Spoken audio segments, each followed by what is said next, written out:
사랑하는 성도님들, 안녕하세요. 하나님께서 오늘도 저희에게 새로운 날을 허락해 주셨습니다.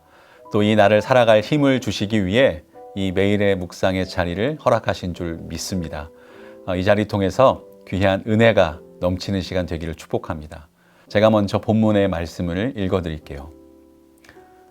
구하옵나니 나를 건너가게 하사 요단 저쪽에 있는 아름다운 땅, 아름다운 산과 레바논을 보게 하옵소서 하되, 여호와께서 너희 때문에 내게 진노하사 내 말을 듣지 아니하고 내게 이르시기를 그만해도 족하니 이 일로 다시 내게 말하지 말라. 너는 비스가 산 꼭대기에 올라가서 눈을 들어 동서남북을 바라보고 내 눈으로 그 땅을 바라보라. 너는 이 요단을 건너지 못할 것임이니라. 너는 여호수아에게 명령하고 그를 담대하게 하여 그를 강하게 하라. 그는 이 백성을 거느리고 건너가서 내가 볼 땅을 그들이 기업으로 얻게 하리라 하셨느니라. 아멘. 오늘 본문이 되는 말씀 중에 25절을 보면 하나님을 향한 모세의 간절한 소원이 나옵니다. 그것은 모세가 자신으로 요단 저편 곧 가나안 땅에 들어가 그 땅을 눈으로 보게 해달라고 하는 것입니다.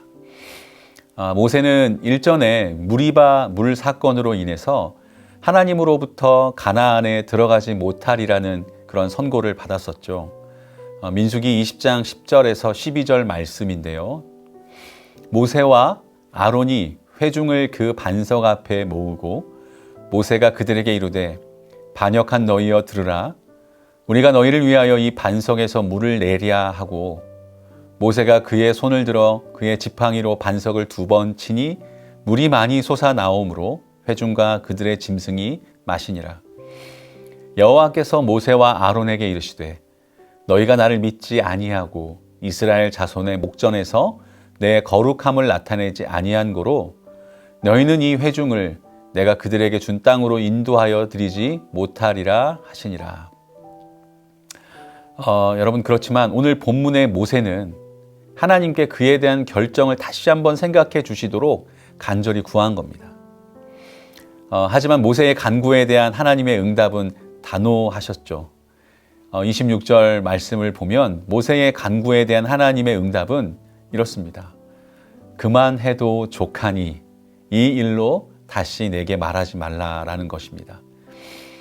즉 모세의 간절한 기도가 거절된 것입니다. 누구보다도 약속의 땅에 대한 갈망이 컸고 누구보다도 하나님과 이스라엘 백성들을 위해 많은 수고를 했던 그의 심정과 입장을 헤아려 본다면 이러한 하나님의 거절은 너무나 가슴 아픈 것이었을 겁니다. 특히 지금까지 그의 기도가 한 번도 거절된 일이 없었던 점을 생각해 본다면 이번에 이 하나님의 거절은 더욱더 그러했을 것이에요. 그러나 모세는 하나님의 뜻에 순종하는 수밖에 없었습니다. 하나님의 뜻을 자기가 임의로 바꿀 수 없었기 때문이죠. 여기서 우리가 알아야 할 것은 우리의 기도가 항상 우리의 소원대로 바램대로 응답되는 것이 아니다라는 겁니다. 오히려 우리의 기도에 대한 응답은 우리의 소원과는 정반대의 결과로 나타날 수도 있습니다. 사도 바울도 자신에게서 육체의 가시를 제거해달라고 하나님께 여러 번 간절히 간구했지만 그의 소원은 거절되었죠. 바울의 기도에 대한 하나님의 응답은 모세의 간구에 대한 응답처럼 나의 은혜가 너에게 족하다라고 하는 것이었어요. 신구약을 대표할 만한 위대한 두 신앙의 인물들도 자신의 소원과 반대되는 응답을 받은 것인데요. 이것은 우리도 동일한 상황을 경험할 수 있다는 것을 가르쳐 줍니다. 실제로 우리는 우리의 기도에 대한 응답이 자신의 소원대로 되지 않는 것을 경험하곤 합니다.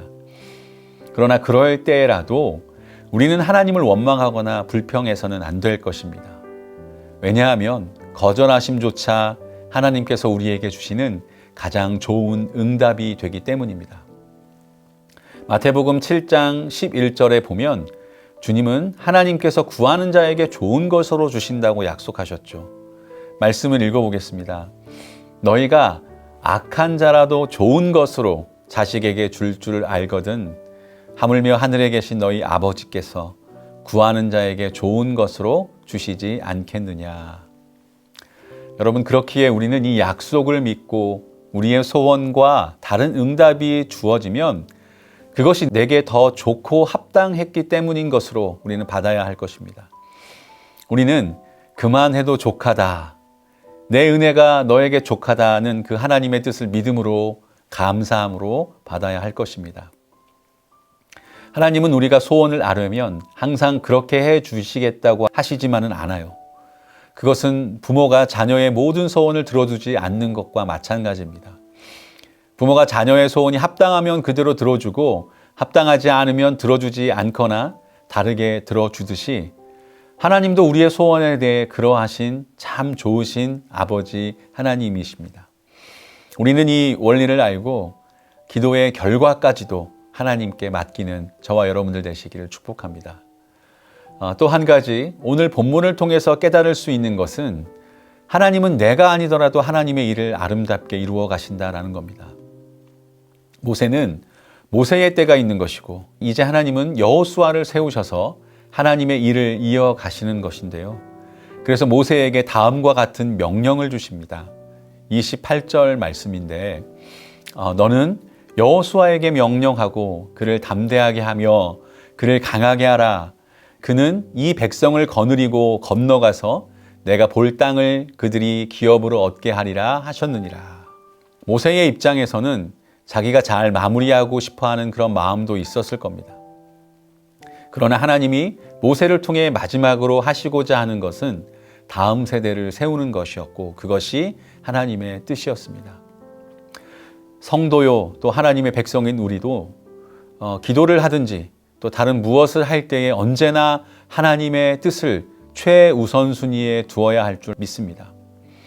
주님은 제자들의 요청에 따라 기도를 가르쳐 주셨는데 그것이 바로 주기도문이죠. 주기도문에 다음과 같은 기도문이 있습니다. 뜻이 하늘에서 이룬 것 같이 땅에서도 이루어지이다 라고요. 이것은 우리가 가장 우선순위로 두어야 할 것이 하나님의 뜻이다라는 것을 가르쳐 줍니다. 내 뜻과 내 계획이 우선시 되어서는 안 되죠. 어떤 이유로든지 그분의 정하신 바를 자기가 원하는 대로 바꾸어서도 안 될 것입니다. 내 생각이 중요한 게 아니라 하나님의 뜻이 중요한 것입니다. 그리스도께서 겟세마네 동산에서 기도하실 때에 하신 말씀이 무엇입니까? 마태복음 26장 39절에 이렇게 기록되어 있죠. 그러나 나의 원대로 마옵시고 아버지의 원대로 하옵소서라고요. 우리가 배우고 본받아야 할 중요한 태도가 바로 이것입니다. 하나님의 뜻이 내 뜻과 계획과 바램과 다를지라도 하나님의 뜻을 따르고 순종해야 한다는 것입니다. 그리스도께서도 온전히 아버지의 뜻에 자기를 맡기셨듯이 우리도 하나님의 뜻을 따르는 것이 마땅할 것입니다. 여러분, 오늘 말씀을 다음과 같이 정리해 볼 수 있습니다. 우리의 기도와 간구는 거절이라는 것으로 응답받을 때가 있다. 그 거절함으로 새롭게 인도하시는 하나님의 뜻이 있다면 주저함 없이 순종하라. 하나님의 가장 아름다운 역사가 이루어질 것이다 라고요.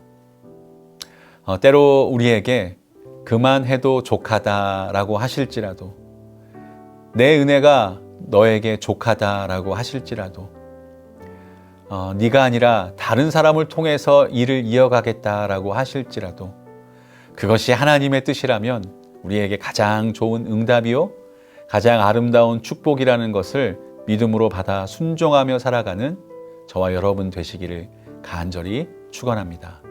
기도하겠습니다. 자식에게 가장 좋은 것으로 주시는 사랑의 하나님 아버지, 때로 우리가 하나님께 구하는 것들에 그만해도 족하다 하시며 거절함으로 응답하실지라도 그것이 오히려 감사의 제목이 되게 하여 주시옵소서. 우리에게 하나님의 은혜가 족하기에 그것이 가장 아름다운 응답이기에 주신 것임을 믿음으로 받게 하여 주셔서 그 응답 안에서 평안과 기쁨과 감사를 잃지 않게 하여 주시옵소서. 오히려 그 안에서 발견되어진 하나님의 뜻이 있다면 더욱더 충성스럽게 순종하는 참된 하나님의 종의 삶이 되게 하여 주시옵소서. 우리의 작은 순종들로 아름다운 큰 그림을 그려가실 하나님을 기대하며 소망합니다. 오늘 하루도 그런 하루가 되게 하여 주시옵소서. 예수님의 이름으로 기도드립니다. 아멘.